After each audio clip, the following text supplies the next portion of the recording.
Welcome to Vivekananda coaching channel. मैं गोकुल कुमार आप सभी को अपने इस चैनल पर स्वागत करता हूं। आज के इस क्लास में आप लोग जो देखने वाले हैं, खास करके उन सभी स्टूडेंट के लिए ये वीडियो बहुत ही ज़्यादा लाभदायक होगा जो कोई भी स्टूडेंट्स रेलवे या फिर बिहार पुलिस या अन्य किसी भी कॉम्पिटिटिव एग्जामिनेशन की तैयारी कर रहे होंगे, उन सभी स्टूडेंट के लिए यह वीडियो बहुत ही ज़्यादा लाभदायक होगा। तो इसमें हम लोग कुछ क्वेश्चन टाइप करेंगे, लिमिटेड क्वेश्चन करेंगे, साथ ही साथ उससे रिलेटेड जो भी पॉइंट्स बनने वाला होगा उससे रिलेटेड हम लोग क्वेश्चन करेंगे। सबसे पहला क्वेश्चन है आज का आप लोगों के लिए, पंचतंत्र है। पंचतंत्र के लेखक कौन थे? लेखक कौन थे बताइए, लेखक कौन थे? कोई बताएंगे? मैं यहाँ पर 4 ऑप्शन आपके पास दे रहा हूँ। एक, विष्णु शर्मा। किसका नाम? विष्णु शर्मा। किसका नाम? विष्णु शर्मा। दूसरा है विशाख दत्त। विशाख दत्त। और तीसरा ऑप्शन है आपके पास अमर सिंह। क्या ऑप्शन है? अमर सिंह। तो इन तीनों में से आपको बताना है कि पंचतंत्र के लेखक कौन है? विष्णु शर्मा। बिल्कुल सही जवाब। इसका आंसर तो हो जाएगा विष्णु शर्मा। अब आपको बताना है कि विशाख दत्त ने जो है वो कौन से पुस्तक लिखा था? कोई एक बताओ। प्रयाग प्रशस्ति हरिसेन ने लिखा था। प्रयाग प्रशस्ति किसने लिखा था? हरिसेन ने। अब विशाख दत्त ने क्या लिखा था? कौन सा? मुद्रा राक्षस। कौन सा लिखा था? मुद्रा राक्षस। मुद्रा राक्षस याद रखना।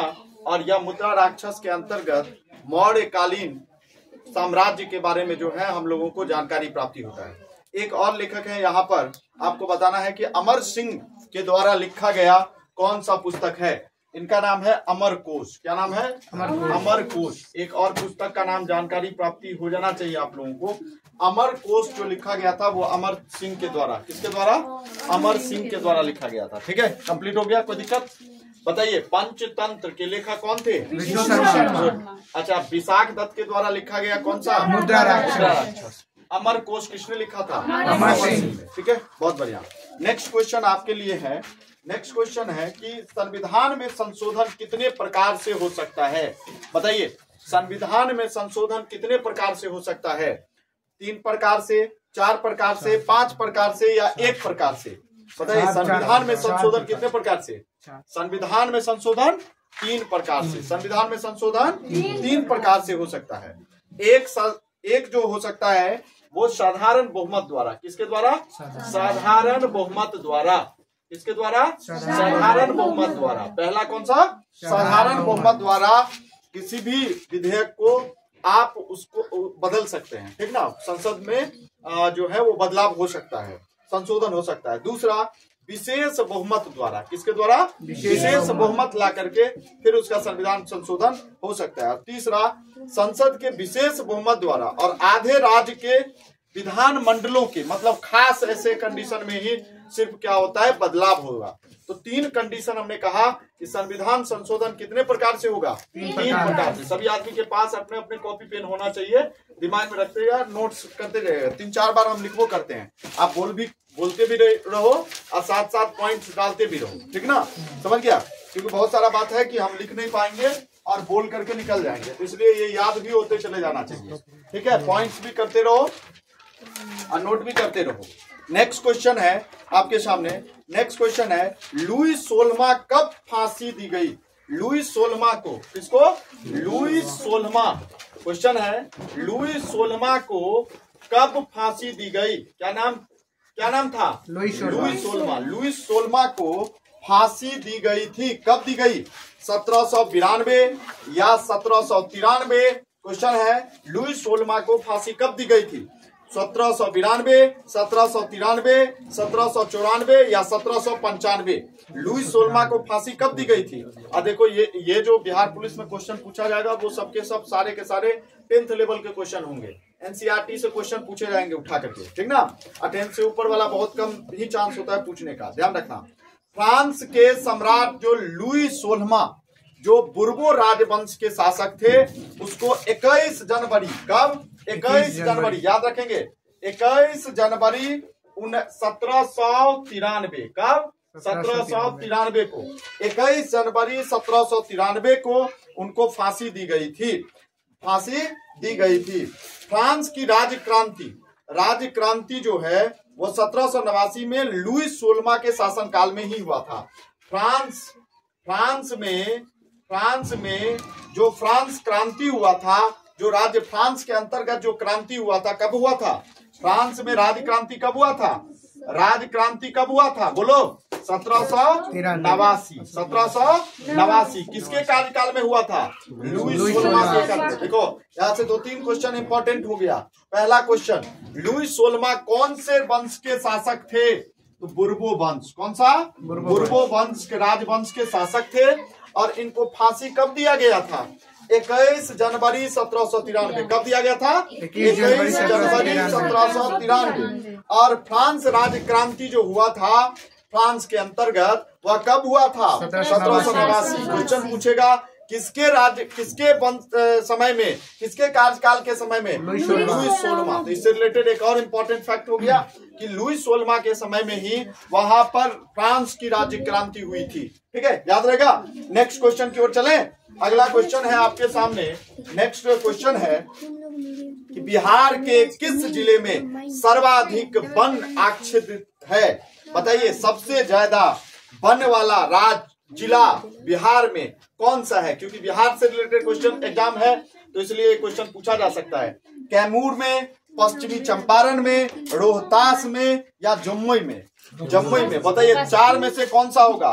कैमूर में होगा या पश्चिमी चंपारण में होगा या रोहतास में होगा या जमुई में होगा? बताइए सबसे ज्यादा जो वन है बिहार में वो कहाँ है? बताओ, सबसे ज्यादा वन आच्छादित कौन से जिला में है बिहार में?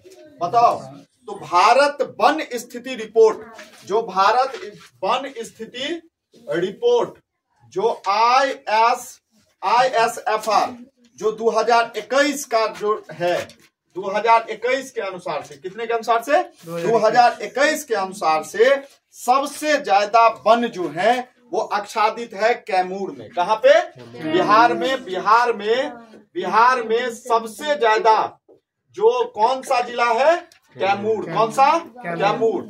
जो 2021 का ISFR जो भारत वन स्थिति रिपोर्ट है, ISFR जो संगठन है जिसके द्वारा वन कहाँ पे कितना है इसके बारे में बताया जाता है, तो 2021 के अनुसार से बिहार में कैमूर नामक जिला में सबसे ज्यादा वन है। तो यह कितने स्क्वायर वर्ग किलोमीटर है? तो ये ध्यान रखेंगे 1051.56 किलोमीटर स्क्वायर का। कितना में? 1051.56 किलोमीटर स्क्वायर में जो है वो वन है, आच्छादित है।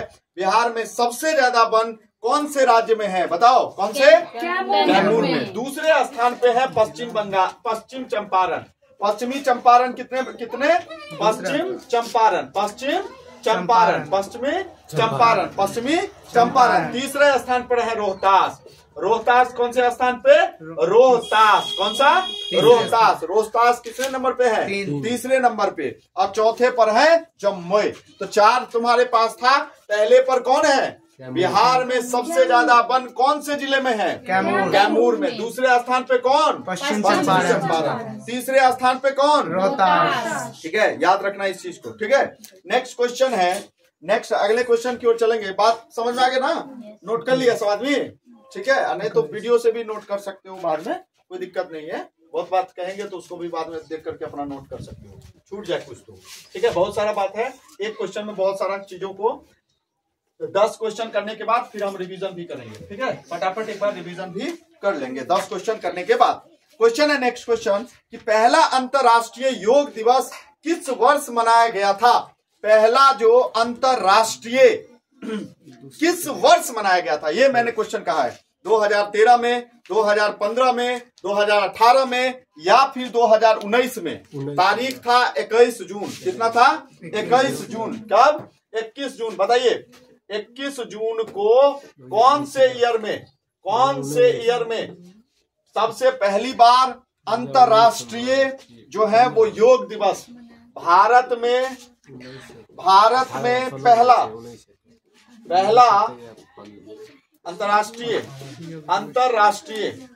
अंतर्राष्ट्रीय योग दिवस कब मनाया गया था? ईयर कौन सा था? 2015 कब? बोलो 21 जून, बोलो 21 जून 2015 को सबसे पहले पूरे अंतर्राष्ट्रीय योग दिवस पूरे विश्व में मनाया गया था। पूरे विश्व में मनाया गया था, याद रहेगा। पूरे विश्व में कब? 21 जून 2015 को विश्व भर में अंतर्राष्ट्रीय योग दिवस मनाया गया था। भारतीय प्रधानमंत्री नरेंद्र मोदी के ये आह्वान पर जो है यूएन के जो महासभा में 21 जून को अंतर्राष्ट्रीय योग दिवस के रूप में 11 दिसंबर 2014 को ये स्वीकार किया गया था। और संयुक्त राष्ट्र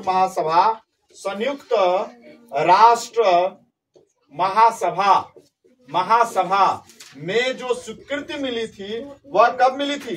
11 दिसंबर 2014 11 दिसंबर 2014 को इस दिन के लिए फाइनली किसके आह्वान पर, किसके कहने पर?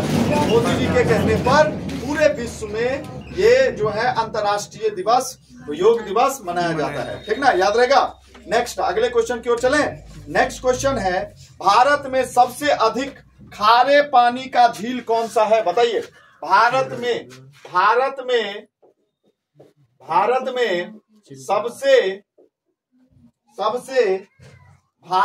सबसे अधिक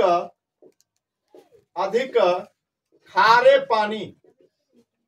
पानी की झील कौन सा है? बताइए। सांभर झील या फिर लोकताक झील या बुलर झील या नैनीताल झील? कौन सा? सांभर झील। कौन सा? सांभर झील। कौन सा? सांभर झील। कौन सा? सांभर। बोलो कौन सा? सांभर झील। सांभर झील जो है उसमें सबसे ज्यादा खारे पानी का जो है, सबसे अधिक खारे पानी का झील ये है। ठीक ना, सांभर झील। कौन सा? सांभर झील, याद रहेगा। चलो अच्छा बताओ, लोकताक जो झील है, लोकताक ये झील कहाँ पे है? लोकताक झील कहाँ पे है? बताओ। लोकताक जो झील है वो कहाँ पे है? मणिपुर। कहाँ पे? मणिपुर। कहाँ पे? मणिपुर। अच्छा, बुलर कहाँ झील है? बुलर झील कहाँ पर है? बोलो। बुलर झील कहाँ पर है? बुलर झील कहाँ पे है? जम्मू कश्मीर। कहाँ पे? जम्मू कश्मीर। कहाँ पे? जम्मू कश्मीर। और जहाँ पर ताल लगा हो ध्यान देना, ये लोकताक झील समझ में आ गया। लोकताक कहाँ पे है? मणिपुर में। उसके बाद अगर नैनीताल झील, नैनीताल झील कहाँ पर है? बोलो। यूके, उत्तराखंड। कौन सा? उत्तराखंड में। कहाँ पे? उत्तराखंड में। उत्तराखंड में कौन सा है? नैनीताल। उत्तराखंड में कौन सा? नैनीताल। मीठे पानी की यह झील है। ठीक है, चलो नेक्स्ट क्वेश्चन की ओर चलते हैं। क्वेश्चन है, संविधान दिवस कब मनाया जाता है? क्वेश्चन है, संविधान दिवस कब मनाया जाता है? बोलिए। 26 नवंबर 1900। संविधान दिवस कब मनाया जाता है? बोलो। 26 नवंबर। 4 ऑप्शन भी दे रहा हूं मैं, और सभी डेट के बारे में बताइए कब मनाया जाता है। 11 कब क्या बनाया जाता है? 11 नवंबर, 25 जनवरी या फिर 14 अप्रैल? कब कौन सा दिवस मनाया जाता है इस दिन? बताइए। 26 नवंबर को कौन सा दिवस? संविधान दिवस। कौन सा? संविधान दिवस। तो पहला ऑप्शन हो गया। चलो नेक्स्ट है, 11 नवंबर को कौन सा? 11 नवंबर को राष्ट्रीय शिक्षा दिवस। लिख लो। राष्ट्रीय शिक्षा दिवस किस दिन मनाते हैं? 11 नवंबर। 11 नवंबर को कौन सा? राष्ट्रीय शिक्षा दिवस। अब 25 जनवरी को क्या मनाते हैं? राष्ट्रीय मतदाता दिवस। और 14 अप्रैल को सबको पता होगा अंबेडकर जयंती। अंबेडकर जी का जो जयंती है, अंबेडकर जयंती जो है वो कब मनाते हैं? 14 अप्रैल। तो 4 के 4 ऑप्शन आपके लिए इंपॉर्टेंट है। 26 नवंबर को संविधान दिवस, 26 नवंबर को संविधान दिवस। वहीं पर 11 नवंबर को राष्ट्रीय शिक्षा दिवस, 25 जनवरी को राष्ट्रीय मतदाता दिवस और 14 अप्रैल को अंबेडकर जयंती मनाया जाता है। ठीक है, ध्यान रखना इस चीज को। अगले क्वेश्चन की ओर चलें। अगला नेक्स्ट क्वेश्चन है आपके, जो अंग की राजधानी कहाँ थी?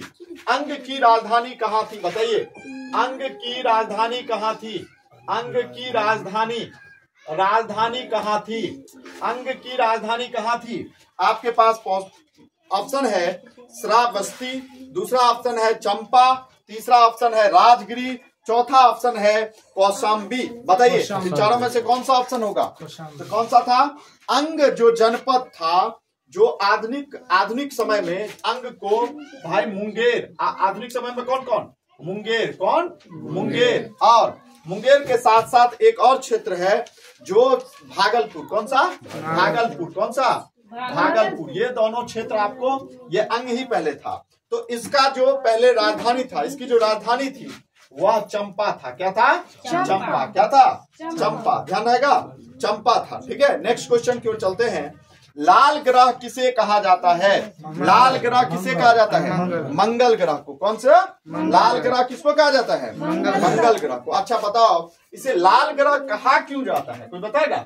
लाल ग्रह किसको कहते हैं भाई? बोलो, लाल ग्रह किसको कहते हैं? मंगल को। किसको कहते हैं?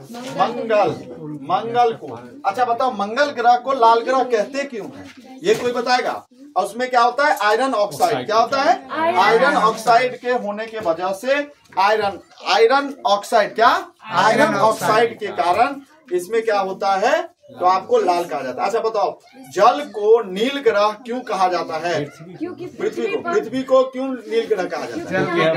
क्योंकि वहाँ पे जल की उपस्थिति के कारण। बिल्कुल सही जवाब। नेक्स्ट क्वेश्चन है, बिहार का स्थापना दिवस कब मनाया जाता है? बिहार का स्थापना दिवस कब? 22 मार्च। कब मनाया जाता है? 22 मार्च। कब मनाया जाता है? 22 मार्च। ध्यान रखिए, 22 मार्च 1912 को, 22 मार्च 1912, डेट याद कर लो। 22 मार्च 1912। कब? 1912 को यह क्या हुआ था? तो पश्चिम बंगाल से साइड हुए थे। ठीक ना? 22 मार्च 1912 को उड़ीसा के साथ, उड़ीसा कब हटा है? 1936 में। बिल्कुल सही जवाब। ठीक ना? यह इसलिए ये डेट 22 मार्च को ही हम लोग बिहार दिवस के रूप में मनाते हैं। ध्यान रहेगा। चलो अगले क्वेश्चन की ओर चलें। पर्यावरण दिवस कब मनाया जाता है? कोई बताएगा? बताओ। 21 जून, 5 जून, 20 जून या फिर 29 जून? बताओ। 5 जून। 5 जून को क्या मनाया जाता है? विश्व पर्यावरण दिवस। लेकिन 21 जून को क्या मनाया जाता है? अंतर्राष्ट्रीय योग दिवस। अंतर्राष्ट्रीय योग दिवस कब मनाया जाता है? 21 जून को। 21 जून को कौन सा दिवस मनाया जाता है? अंतर्राष्ट्रीय योग दिवस। 20 जून को क्या मनाया जाता है? विश्व शरणार्थी दिवस। कौन सा? विश्व शरणार्थी दिवस। 20 जून को क्या मनाया जाता है? विश्व शरणार्थी दिवस। और 29 जून को क्या मनाया जाता है? 29 जून को राष्ट्रीय सांख्यिकी दिवस मनाया जाता है। लिख लो, 29 जून को राष्ट्रीय सांख्यिकी दिवस मनाया जाता है। 29 जून को राष्ट्रीय सांख्यिकी दिवस मनाया जाता है। और यह पीपी महालनोबिस के जन्म दिवस के शुभ अवसर पर 29 जून को ही जो पीपी जो महालनोबिस थे, उसी के जन्म दिवस के शुभ अवसर पर राष्ट्रीय सांख्यिकी दिवस मनाया जाता है। ठीक है, याद रहेगा इतना चीज। चलिए ठीक है।